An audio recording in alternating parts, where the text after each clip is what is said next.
ভাত, রুটি, লুচি, পরোটা সবকিছুর সাথে খেতে কিন্তু দারুণ লাগে। সাধারণত কুমড়ো ভাজা, ভর্তা, ঝোল অনেকেই অনেক রকম ভাবেই খেয়েছেন, তবে আজকে আমি কুমড়ো রেসিপিটি এমনভাবে বানাবো খুব অল্প তেলে এবং অল্প মশলায়, খুবই সুন্দর লাগবে খেতে। বন্ধুরা, আশা করছি আমার আজকের রেসিপিটি আপনারা সম্পূর্ণ দেখবেন।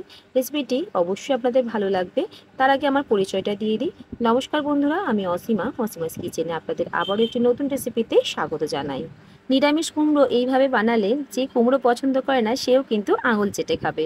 কুমড়োর মধ্যে রয়েছে প্রচুর পরিমাণে ভিটামিন এ, ভিটামিন ই, এছাড়াও নানা পুষ্টিগুণে সমৃদ্ধ। কুমড়ো কিন্তু আমরা সারা বছরই প্রায় পেয়েই থাকি, আর এর দামও কিন্তু খুবই কম হয়। আর সব থেকে যেটা ভালো লাগে, কুমড়োর মধ্যে বিশেষ কিছু মশলার প্রয়োজন পড়ে না, এমনকি বাটা মশলারও প্রয়োজন পড়ে না। খুব অল্প মশলায় কিন্তু খুবই সুন্দর খেতে লাগে। কুমড়োগুলোকে একটু বড় সাইজ করে কেটে নিয়েছি, আর দুইখানা আলু কিন্তু টুকরো করে কেটে নিলাম। একটা কড়াই গ্যাসের ওভেনে বসিয়ে দিয়েছি, তাতে নিয়ে নিলাম 2 চামচ পরিমাণে পাঁচফোড়ন। পাঁচফোড়নটাকে হালকা করে একটু ভেজে নিয়েছি, আর মিক্সিং জারে হালকা করে আমি গুঁড়িয়েও নেব। খুব বেশি মিহি করে কিন্তু গুঁড়িয়ে নিতে হবে না। কড়াইয়ের মধ্যে দিয়ে দিলাম 2 টেবিল চামচ পরিমাণে সর্ষের তেল। আপনারা চাইলে সাদা তেলটাও ব্যবহার করতে পারেন। তেল গরম হয়ে আসলে দিয়ে দেবো একটা তেজপাতা একটু টুকরো করে দিয়েছি, 1 চামচ গোটা জিরে, আর 2খানা কাঁচা লঙ্কা। একটু নাড়াচাড়া করে প্রথমে আমি আলুগুলোকে দিয়ে দিচ্ছি। আলুগুলোকে বেশ একটু লালচে লালচে করে ভেজে নিতে হবে। অনেকেই আছে কুমড়ো কিন্তু পছন্দ করে না, তবে এইভাবে একবার কুমড়ো রান্না করে দেখুন, সকলেই কিন্তু আঙুল চেটে খেতে বাধ্য হবে। আলুগুলোকে একটু ভাজা ভাজা করে নেবার পর আমি কুমড়োগুলোকেও দিয়ে দিলাম। কুমড়োগুলোকেও আলুর সাথে বেশ নাড়াচাড়া করে একটু ভাজা ভাজাই করে নিতে হবে। এইভাবে একবার রেসিপিটি বানিয়ে দেখুন, খেতে কিন্তু ভীষণই ভালো হয়। কুমড়োর তো অনেক রেসিপি খেয়েছেন, তবে একবার আমার মতন এইভাবে রান্না করে দেখুন। কুমড়োটা দেখুন বেশ একটু ভাজা ভাজা হয়ে এসেছে। দিয়ে দিচ্ছি 2খানা টমেটো একটু টুকরো করে দিয়েছি, 2টো কাঁচা লঙ্কাও চিড়ে দিয়ে দিলাম। স্বাদ মতন লবণ দিয়ে দিচ্ছি, সামান্য একটু হলুদের গুঁড়ো, সামান্য একটু ধনের গুঁড়ো, একটু জিরের গুঁড়োও দিয়েছি। আর এখানে কিন্তু একটু কাশ্মীরি লাল লঙ্কার গুঁড়ো দিতে হবে, তাহলে কালারটা কিন্তু খুবই সুন্দর আসবে। এটা শুধু রঙের জন্য, কোনো রকম ঝাল কিন্তু হবে না। এবার সমস্ত মশলা দিয়ে বেশ ভালো করে নাড়াচাড়া করে একটু কষিয়ে নিতে হবে। তবে এখানে আমি 2টো কাঁচা লঙ্কা চিড়েই দিয়েছি। ঝালের পরিমাণটা আপনারা কিন্তু আপনাদের কম বেশি করে নিতে পারেন। ঝালটা কিন্তু এখানে বেশ ভালোই হবে, তবে এই তরকারির মধ্যে একটু ঝাল ঝাল খেতেও কিন্তু বেশ ভালোই লাগে। মশলাটাকে দেখুন বেশ ভালোভাবে কষিয়ে নেবার পর এখানে পরিমাণ মতন জল দিয়ে দিচ্ছি।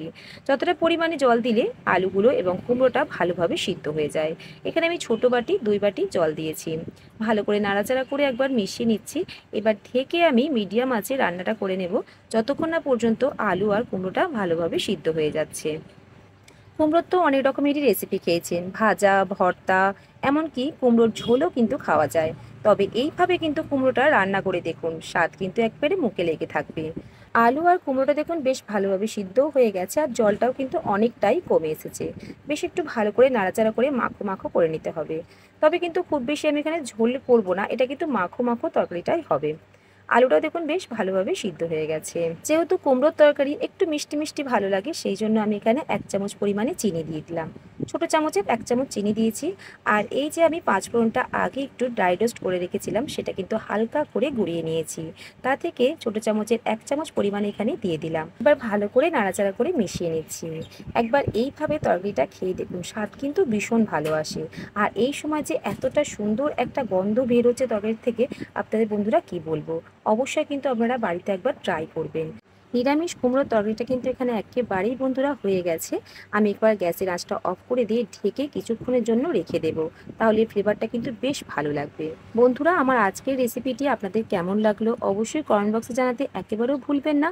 আর যদি বাড়িতে বানান সেক্ষেত্রেও কিন্তু আপনারা কমেন্ট বক্সে অবশ্যই জানাবেন যে খেয়ে আপনাদের কেমন লাগলো। আর আপনি যদি আমার চ্যানেলে নতুন বন্ধু হয়ে থাকেন, অবশ্যই চ্যানেলটিকে সাবস্ক্রাইব করে নেবেন। পাশে থাকা বেল আইকনটি অবশ্যই প্রেস করে দেবেন, তাহলে যখনই আমি নতুন কোনো ভিডিও আপলোড করব সর্বপ্রথম আপনাদের কাছে পৌঁছে যাবে।